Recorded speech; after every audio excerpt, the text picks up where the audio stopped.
Well, hello and welcome to your readings at the round table for your May numerology.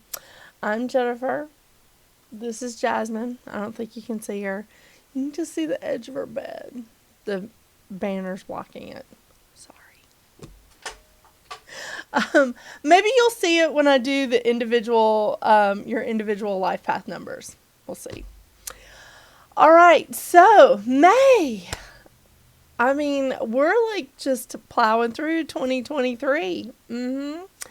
So this month is not as challenging as March, but it does have some things happening. It does have some stuff going on. So March was a game changer month. I mean, I feel like we're still like feeling some of the effects of things that happened in March because some of them are long term, like Pluto and Saturn moving. Yeah, those are long term things. But this month in May, some pretty good stuff. Pretty good stuff, actually. So we start off on May 1st with Pluto going retrograde. Pluto is going to be retrograde until October 10th. And Pluto retrograde is, Pluto is about power and control. Especially Pluto in retrograde, it's about releasing control, or if you're controlling or if things have control over you, it's about releasing those things. It's about not manipulating situations, not becoming like obsessive with our behaviors. Because the reason why is because Pluto wants to drive out those excessive bad energies that, like greed, anything immoral, corruption. So very, very important. About mid-month, Pluto is going to be square Jupiter, which is in Taurus. Pluto is in Aquarius, and Pluto is going to retrograde back into Capricorn in June. So just be aware of that. So Pluto is going to be square Jupiter on the 17th. That's going to really drive us to want to be successful. It's going to really drive us to want to get out there and make some money and like be in the limelight and be the star of the show.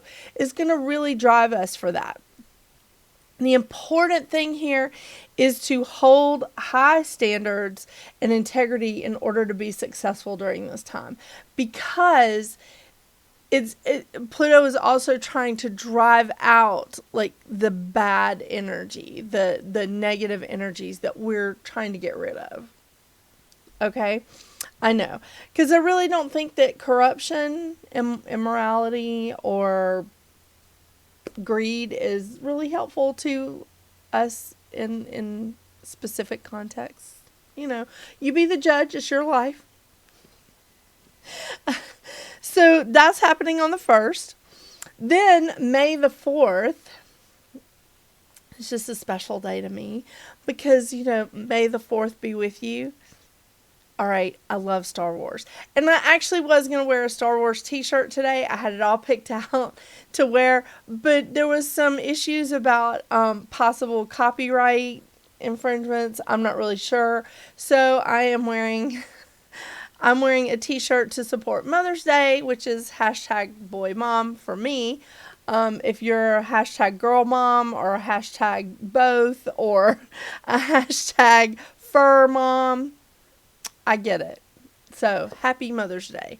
But May the 4th be with you is a special day. It's Star Wars Day, and I'm here to celebrate that. All right, on May the 5th, we have a full moon and a lunar eclipse in Scorpio. It's not tremendously heavy, but again, there's been some really, really great advice about like not manifesting during eclipses. I do collect water during eclipses, but not every eclipse. This eclipse, I'll probably collect moon water because I use it in different things, It is also Cinco de Mayo. So celebrate wisely. We've got a lunar eclipse. Celebrate responsibly. That's a better way. Yeah. So lunar eclipse in Scorpio. Yeah. On the 7th, we have Venus moving into Cancer. Venus in Cancer is going to make you crave like emotional stability. It's going to make you crave connection. and really wanting you to be comfortable, especially in your homes, because that's what cancers crave, that like that comfort in their own homes. If you have a lot of Cancer in your chart, your home is your sanctuary, and that's where you need everything to feel good. Your home, your family, your sanctuary. So we want to be comfortable in our homes, in our lives, with our families, with our relationships, anything that we have that emotional attachment to. Venus in Cancer is going to have us crave that stability and that connection with those things. So it may be a good time for you to strengthen that connection. Then on the 14th, on Mother's Day here in the U.S., we have Mercury going direct. Mother's Day may be celebrated in other countries. I know not all countries celebrate it. We have Mercury going direct on that day, so that's a gift to all of us. Communication is going to be like opening back up. We're still in a shadow period for a little bit, but still communication is opening back up. On the 16th of May, we have Jupiter moving into Taurus. Jupiter moving into Taurus is really a time of attracting good luck. It's a great time for financial growth, and it's a wonderful time to spend time in nature to help renew yourself. Jupiter is going to be in Taurus for the next 12 to 13 months. So it really is a good time to create some financial stability for yourself, because that's what Taurus is about. I want to say money, but it's not just money. It's like material things that we're attached to. It's a little bit of that pinnacle energy. But this really is a time of attracting luck into your life. And this is a time of this is a great time for financial growth. Yeah. Then on the 19th, we have the new moon in Taurus. On the 20th, we have Mars moving into Leo. Mars in Leo is going to be taking charge. This is going to be confidence, ambition, persistence towards goals. This is a very dynamic time. So although confidence and enthusiasm is great, make sure that you don't go overboard. We don't want to go over that mark. We want to stay in a good space with that. In a healthy space with it. Okay, and then on the 21st, we have the sun going into Gemini. Yeah. And the 29th is Memorial Day here in the U.S. So there's a good bit of stuff going on in May. I am telling you all of this so that when you are looking at your whatever life path number that you have that puts you in a specific numbered month, if your life path number puts you in a 3-month, you need to watch the communication and watch what's going on maybe with Mercury. So look at those things. If your life path number puts you in a month that's an 8, Jupiter and Taurus could be really good for you, because that's a time of abundance for you. Do you see what I'm saying? I'll try to bring this up as I'm going through all the life path numbers, but I wanted to make sure that I got the astrology out of the way for you guys before each life path number, before I went through each life path number. So it's good. May is going to be great. May is going to be dynamic. May is going to be awesome. I'm excited. I mean, why wouldn't I be? Every day has the potential to be a good day, right? So let's see what May has in store for your life path number. Life path 5. May is a passionate month for you. And that makes sense, because you're a passionate life path. You really are. So May is an 8-month for you. Ooh, yeah. This is abundance. This is about money. This is about inspiration and power, and understanding that there's an infinite supply out there, but you need to tap into it. This is about service to others. This is about karma, reaping what you sow. So you really want to set a good example of self-empowerment for other people. I love the 8 because it's about compassion and not leading with the ego. That is a shadow side of the 8, is leading with the ego.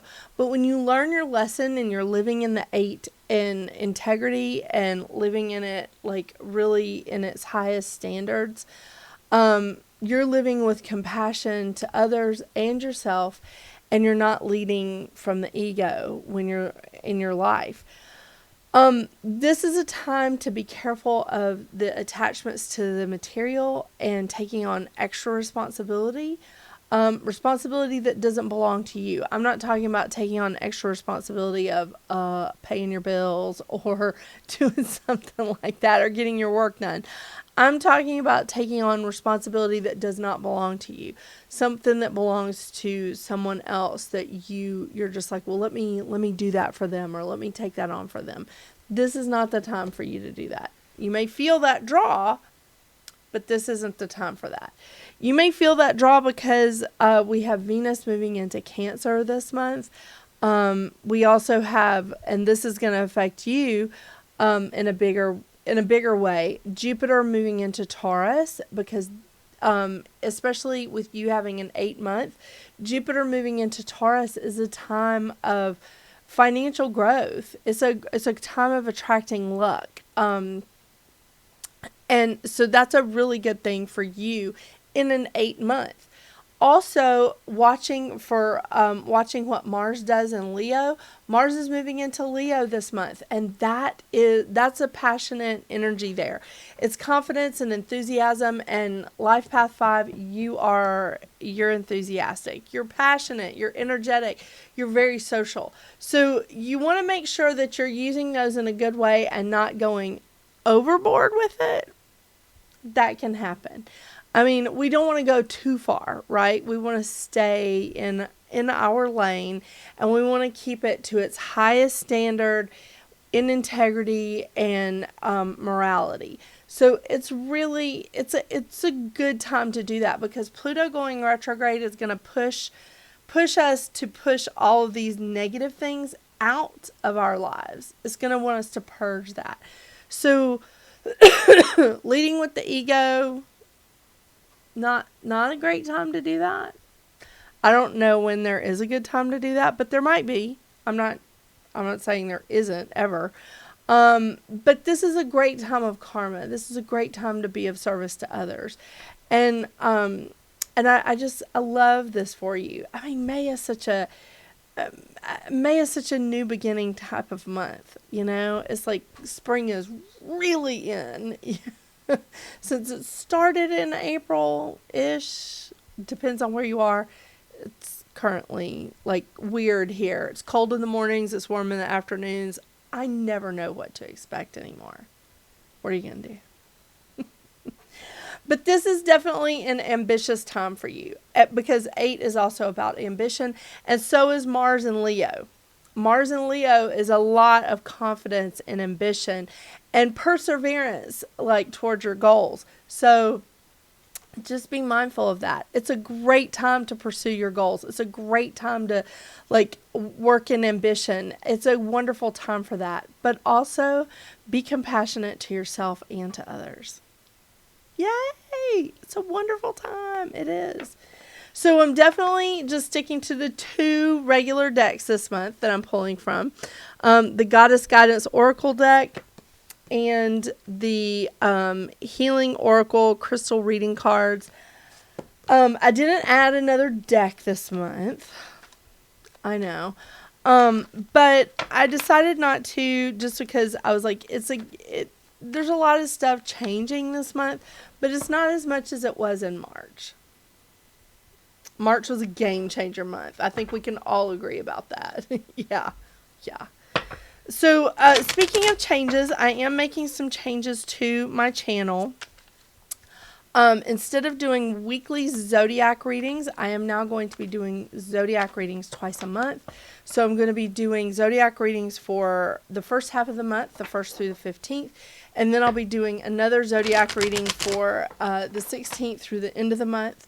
I'm just going to see how that works out.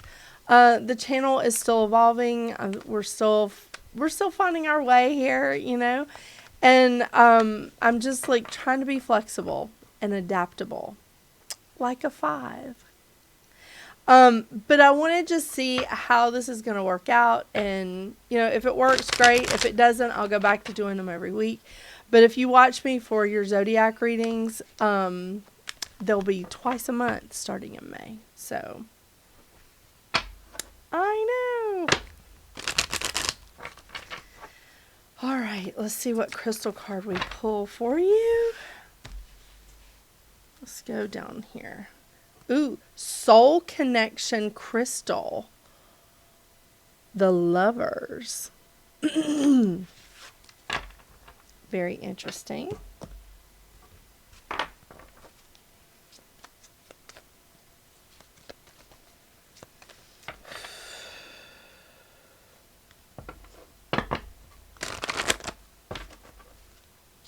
I think this is just such a great year. I mean, so many things, changing and happening, and I think I'm going to love it. I think I'm going to love 7 years from now on.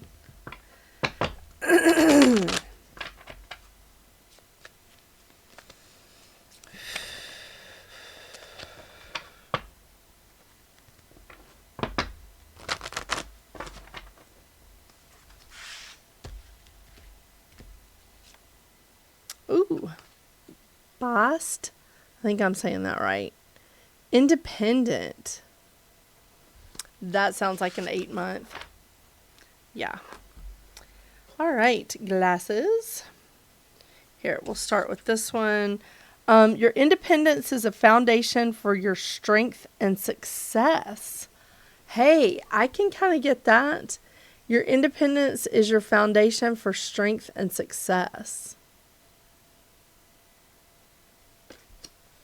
I like that. All right, let's find this Soul Connection crystal. Or Lovers. I love my new camera, but trying to get it focused sometimes, yeah. This is another Master Teacher crystals. So this is another one of the Master Teacher cards. This beauty holds the sacred medicine of the divine connection and the blessed union. It shares with you that everything the universe is connected to I'm sorry, let me try that again. It shows you that everything within the universe is connected at the core. It allows you to bridge the perceived gap between two things, inviting and encouraging you to nurture one connection and in turn manifesting this connection with a loved partner or soulmate. This medicine, the medicine of this actual crystal in the card is the Double Goddess Soul Connection Crystal. It is very rare and powerful. The Isis energy amplifies the energy of love and compassion, unlocking your own self-healing journey. This makes perfect sense because this is a time for you to lead with compassion and not with the ego. And that includes being compassionate to yourself.